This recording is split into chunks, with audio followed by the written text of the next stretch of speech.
Aujourd'hui, à comment c'est fait. Et les planches à roulettes nous montrent de quel bois elles se chauffent.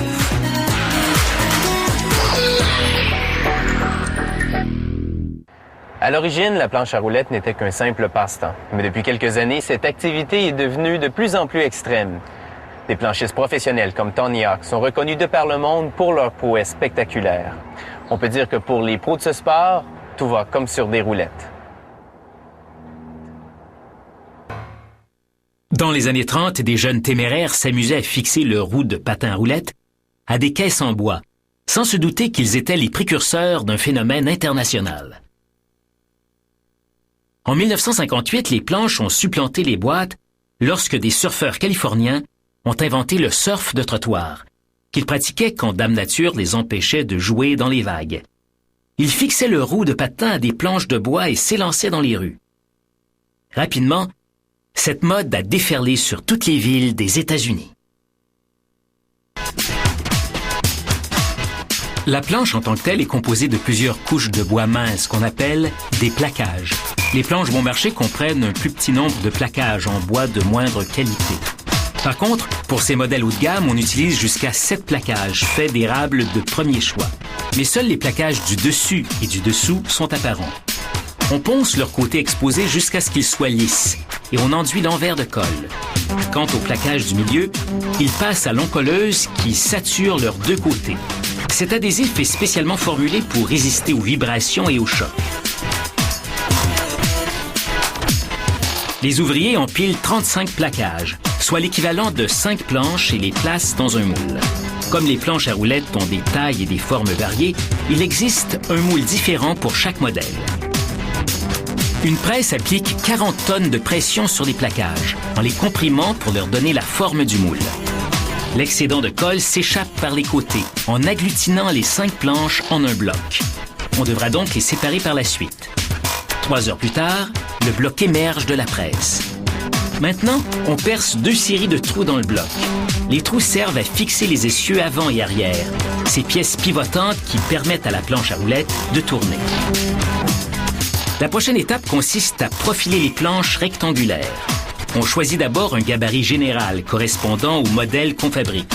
Les tiges du dessous s'insèrent parfaitement dans les trous percés pour les essieux. Cela tient le gabarit en place pour la première coupe grossière. On scie tout autour du gabarit en laissant un contour de 2,5 cm. En taillant l'excédent, on sépare les 5 planches. Puis, on profile chaque planche une à la fois. En utilisant un gabarit précis, on la façonne avec une lame de coupe jusqu'à ce qu'on obtienne la forme finale. Et à l'aide d'une toupie, on arrondit les arêtes du dessus et du dessous.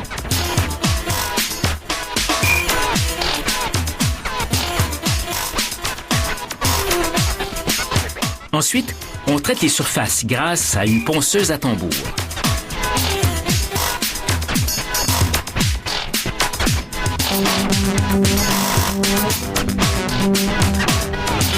On change alors pour une polisseuse qui emploie une combinaison de brosses et de papier abrasif fin afin d'éliminer toute rugosité.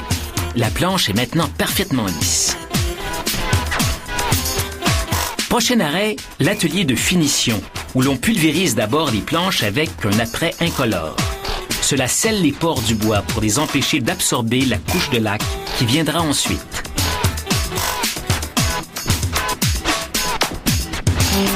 L'apprêt met 2 heures à sécher.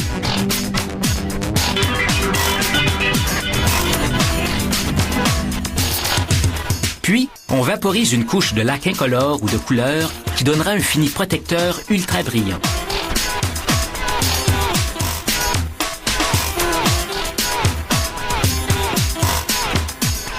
La laque prend aussi 2 heures à sécher.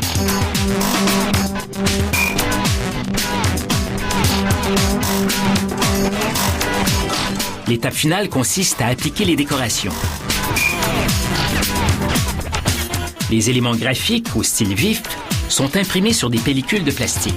L'usine achète des pellicules prêtes à utiliser ou les produit avec son propre équipement de sérigraphie. Les ouvriers centrent la pellicule de plastique. Puis, ils insèrent la planche dans une machine qui combine simultanément la chaleur et une légère pression. La chaleur de 200 degrés Celsius produit une réaction chimique qui fusionne ensemble l'encre et la laque. Lorsqu'on retire la pellicule de plastique, la planche est terminée.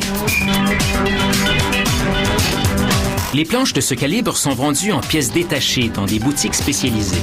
Elles sont conçues pour les mordus qui se créent des planches à roulettes personnalisées. Ils peuvent choisir la planche, les essieux, les roues, les roulements et même les boulons qui tiennent le tout ensemble. Tous ces éléments détermineront la vitesse et la capacité de mouvement de leur bolide à roulettes.